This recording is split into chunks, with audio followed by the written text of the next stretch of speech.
আসসালামু আলাইকুম সবাইকে, আশা করছি সবাই ভালো আছেন। আজকে চলে এলাম নতুন আরেকটি রেসিপি নিয়ে, আর সেটি হচ্ছে ফিশ বারবিকিউ বা ফিশ ফ্রাই। আজকের এই ফিশ বারবিকিউটা আমি বারবিকিউ সস ছাড়াই তৈরি করেছি। বারবিকিউ সস ছাড়া তৈরি করলেও এই ফিশ বারবিকিউটা খেতে কিন্তু অনেক টেস্ট হয়েছে।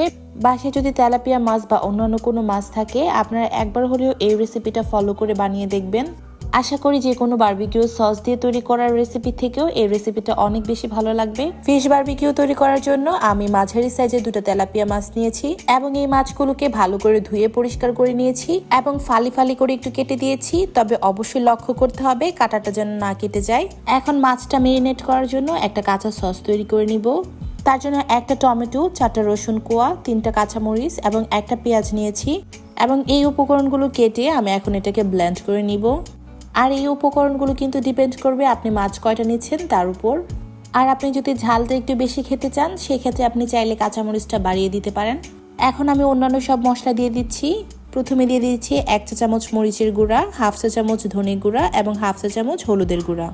আমি ঝালটা আরেকটু বেশি দেওয়ার জন্য কিছু পরিমাণ মরিচের গুঁড়া বাড়িয়ে দিয়েছি কালো গোলমরিচের গুঁড়া এবং স্বাদমতো লবণ। এখন দিয়ে দিচ্ছি একটা লেবু কেটে অর্ধেকটা লেবুর রস। আমি কিন্তু এখানে আজকে বারবিকিউ সসটা ব্যবহার না করে টমেটো সসটা ব্যবহার করছি। আমি এখানে প্রায় 1/4 কাপের মতো টমেটো সস ব্যবহার করে নিয়েছি। এখন এই মশলাগুলোকে ভালো করে মাখিয়ে নিব। আপনি চাইলে এই পর্যায়ে বারবিকিউ সস যদি আপনার বাসায় থাকে তাহলে এটাও ব্যবহার করে নিতে পারেন। তবে আমি আজকে বারবিকিউ সস ছাড়াই এটা তৈরি করব, তার জন্য বারবিকিউ সসটা ব্যবহার করে নিই। এখন আগে থেকে কেটে রাখা এই মাছগুলো এর মধ্যে দিয়ে দিব এবং ভালো করে এগুলোকে মাখিয়ে নিব। আর মশলাটা যেন ভালোভাবে ঢুকে তার জন্য আমি এই মশলাগুলোকে ভালো করে মেখে 1 ঘন্টার জন্য রেস্টে রেখে দিব। আমি মাছের ভিতরে মশলা ঢুকিয়ে দিচ্ছি, এতে করে মাছটা খেতে কিন্তু আরো বেশি ভালো লাগবে। তো আমি মাছটাকে ভালোভাবে মেখে নিয়েছি। এখন এই মাছটাকে আমি 1 ঘন্টার জন্য রেস্টে রেখে দিব। আমি মাছটাকে ভালো করে মেখে এখন ফ্রিজের নর্মালে এটা রেখে দিব 1 ঘন্টার জন্য। 1 ঘন্টা পর মাছটাকে আমি ফ্রিজ থেকে বের করে নিয়েছি। আর এরই মধ্যে টমেটোর যে পানিগুলো এগুলো ছেড়ে দিয়েছে। আর আজকের বারবিকিউটা আমি চুলায় তৈরি করছি। এখন এই মাছগুলোকে আমি ভেজে নিব। তার জন্য প্রথমে একটি কড়াইতে দিয়ে দিচ্ছি সরষের তেল। তেলটা যখন গরম হয়ে আসবে তখন আমি মাছগুলোকে দিয়ে দিব। আর উপরে ভালো করে মশলাগুলো আমি স্প্রেড করে দিচ্ছি।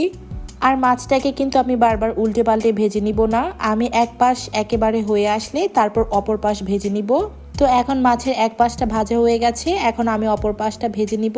আর এক পাশটা কত সুন্দরভাবে ভাজা হয়ে গেছে আপনারা ভিডিওতে লক্ষ্য করলেই বুঝতে পারবেন। মাছটা ভাজার আগে কিন্তু অবশ্যই খেয়াল রাখতে হবে আপনি যে কড়াইতে মাছটা ভাজতেছেন সেই কড়াইতে মাছটা লেগে যাবে কিনা। কড়াইতে যদি মাছটা লেগে যায় তাহলে কিন্তু মাছের উপরের স্কিনটা কড়াইতে লেগে যাবে, তখন কিন্তু মাছটা দেখতেও সুন্দর লাগবে না বা খেতেও টেস্ট ভালো আসবে না। তো আমার মাছটা এখানে হয়ে গেছে, আমি এখন এটাকে তুলে নিব। আমি যে মশলাটা দিয়ে এই মাছটা মেরিনেট করেছিলাম, মাছটা ভাজার পর যতটুকু বাকি আছে সেটাকে আমি এই তেলের মধ্যে রান্না করে নিব। যেহেতু এর মধ্যে টমেটো আছে, অন্যান্য সব মশলা আছে, এটাকে আমি আরেকটি টমেটো সস দিয়ে এটাকে ভালো করে রান্না করে নিব।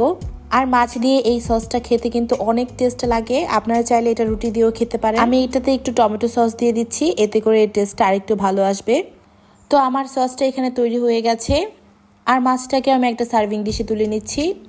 অন্যান্য সব মাছ থেকে তেলাপিয়া মাছটা আমার অনেক পছন্দের, আর আমি প্রায় এভাবে ভেজে খাই। আমার বাসার অনেকেই তেলাপিয়া মাছটা পছন্দ করে না, বাট আমার কাছে অনেক ভালো লাগে।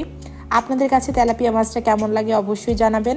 আমি যে বাকি মশলাগুলো দিয়ে একটা গ্রেভি তৈরি করে নিয়েছিলাম, সেই গ্রেভিটা আমি এই মাছের উপরে দিয়ে দিচ্ছি। আর মাছ দিয়ে এই গ্রেভিটা খেতে কিন্তু অনেক স্বাদ লেগেছিল। আমি যখন ভিডিওটা এডিটিং করছিলাম তখন আমার এই মাছটা দেখে আবার ক্রেভিং হচ্ছিল। আশা করছি আমার আজকের রেসিপিটা আপনাদের কাছে ভালো লেগেছে। যদি ভালো লেগে থাকে তাহলে প্লিজ আমার চ্যানেলটা সাবস্ক্রাইব করবেন। আর যারা সাবস্ক্রাইব করেছেন তাদেরকে অসংখ্য ধন্যবাদ। যারা ভিডিওটি ফেসবুক থেকে দেখছেন তাদেরকেও অসংখ্য ধন্যবাদ। তাহলে আজকের ভিডিওটা এখানেই শেষ করছি। দেখা হবে নেক্সট কোনো ভিডিওতে। সে পর্যন্ত সবাই ভালো থাকবেন, সুস্থ থাকবেন। আল্লাহ হাফেজ।